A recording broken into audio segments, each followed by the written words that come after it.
Hi everyone, good morning. My name is Menachem Creditor. It is my honor to serve as scholar in residence and rabbi at UJ Federation of New York. We come to you live every weekday morning, Monday through Friday at 9 o'clock. It is a deep honor to be able to provide this kind of Torah, and the truth is, I think this might be our 80th broadcast. This has become something very regular in so many people's lives. I am always hearing from people about the experience of waking up together and starting our day together. So to Iris and Maya and Sharon, Andrew, Stephen, we are populating the universe with good wishes. It's such a good feeling. And within just a few seconds, we're already up to 41. So let's give it a second, see who else can join us in time for us to get started. I love starting the day with everyone saying good morning to each other. It's holy. It's so good. It's so good. It is good to see all of you. Looks like it's going to be a scorcher. It's going to be a hot day. So I hope that you enjoy some sunshine. Allow yourself to be touched by the heat. It is actually a gorgeous feeling, and then may you be blessed to appreciate the home that you come back to. Right? It's something really, really beautiful to remember that we have a home. Susan, I'm very proud of you. Nice use of the GIF. Very good. I haven't done that myself. Blair, good morning. Francis, thank you for the reminder. 42 was our number yesterday. We need a better number for today. So I'm thinking a number between 1 and 1,000. You get to start guessing. Good morning, everybody. Let's get started. We have 60 friends who have joined us in the last couple of minutes. And now we're ready to start our day with some blessing and some learning and gratitude. So, wherever you are, let's take a breath, do some singing, a little bit of learning.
Good morning, everybody. Susan, I think the GIF wasn't a mistake. It was just fun.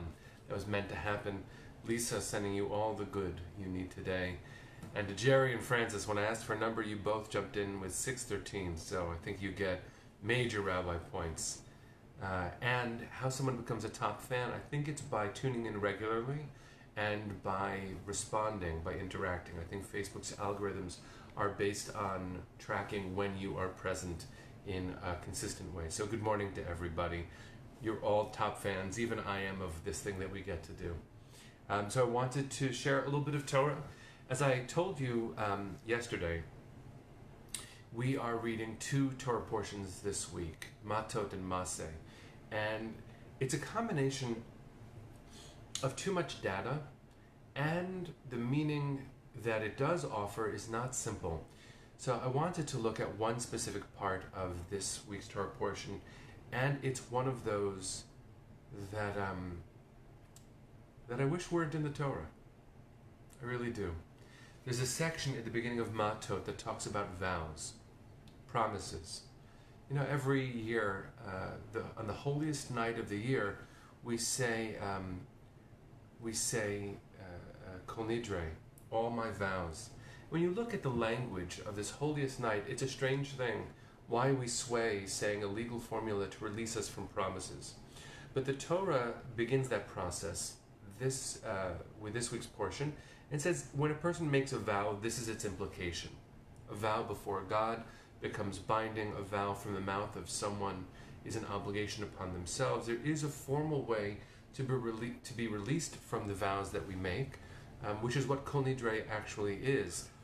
But there's one section of it, of the Torah portion, that, again, I wish weren't there.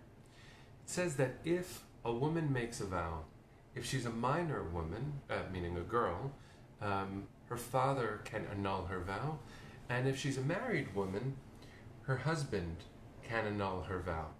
And that is one of the problems with seeing the Torah as the final word of its own intent. It's a complicated sense, so I want to unpack that for a second and address the specific issue. The Torah speaks in such a progressive way for its day, meaning the idea that a woman could make a vow is itself revolutionary, and so the Torah includes that, and that's progressive for its day. The idea that her husband can undo her vow is challenging to think about because that's not the way we see men and women today. We don't see gender as any different kind of moral standing, and shouldn't. The Torah, as a progressive document, leads on a trajectory that goes like this. To be Torah true, we don't accept the Torah's explicit statements as the final word on any moral question. We have to look at how the Torah was responding to something specific and carry that forward. And so in our day, the idea that anyone could undo anyone else's vows, especially on the basis of gender, is not just problematic, it is anathema to our notion of morality. We can't undo each other's promises. My obligation to the universe, if I state it, is my obligation, and no one should have power over my promise. But the rabbis take what we just read, what I just shared with you from the Parsha, the rabbis take it in a direction that I think could be really important, despite its problematic beginnings. So again, in order for the annulling of the vow to work, even though in today's application nothing like that should work, but if she makes the vow, he can annul it only if he does it instantly. Why? Because the rabbis derive from this verse, if you hear something wrong happening and you say nothing, you've indicated that you agree by your silence. The way that appears in the rabbinic text is shtika k'hoda'ah dameh. Silence is like assent, is like agreement.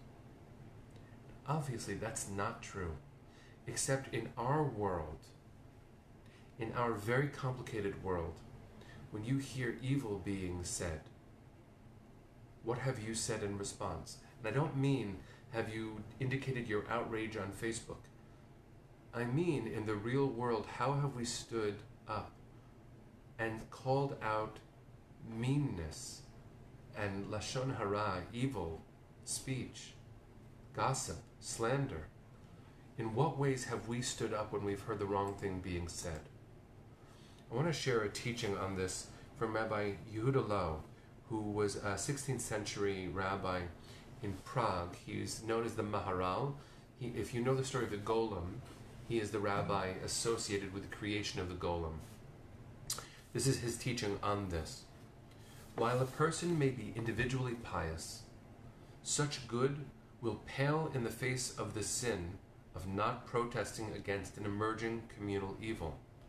Not only will such piety not avert the impending evil, but such a pious person will be accountable for having been able to prevent it and not doing so.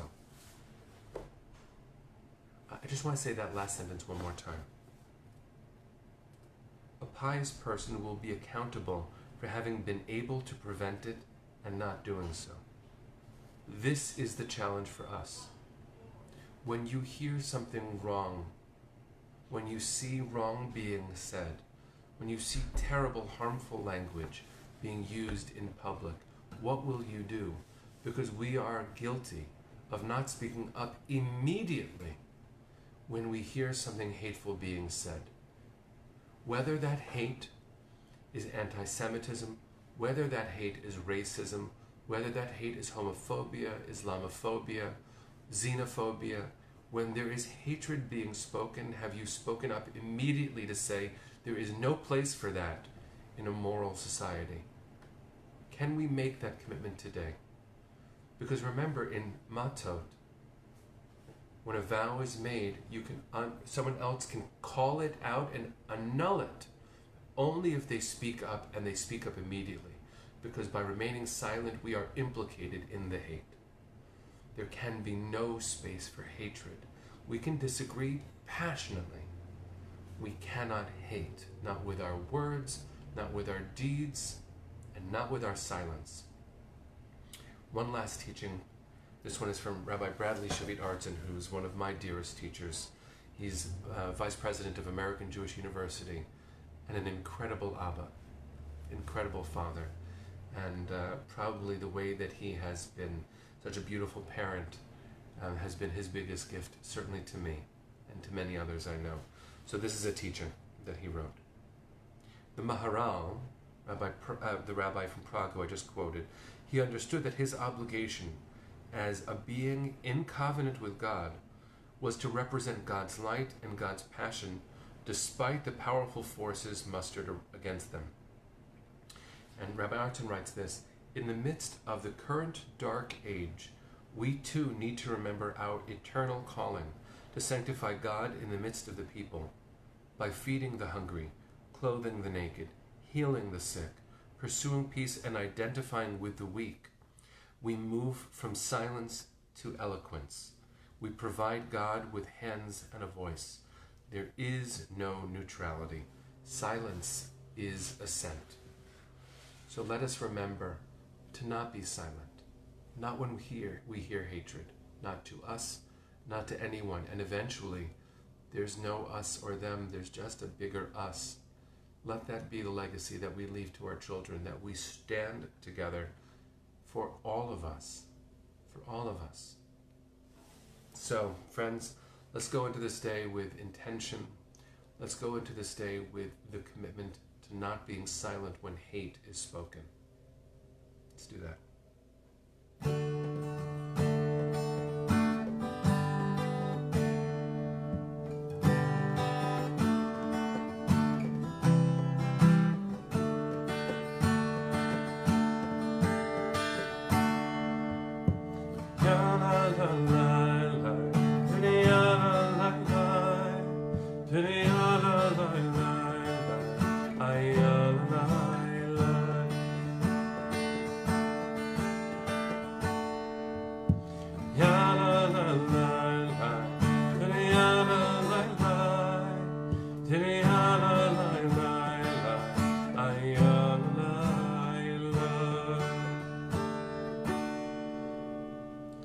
Boker Tov, everyone. Can't wait to see you tomorrow at 9. Have a good day.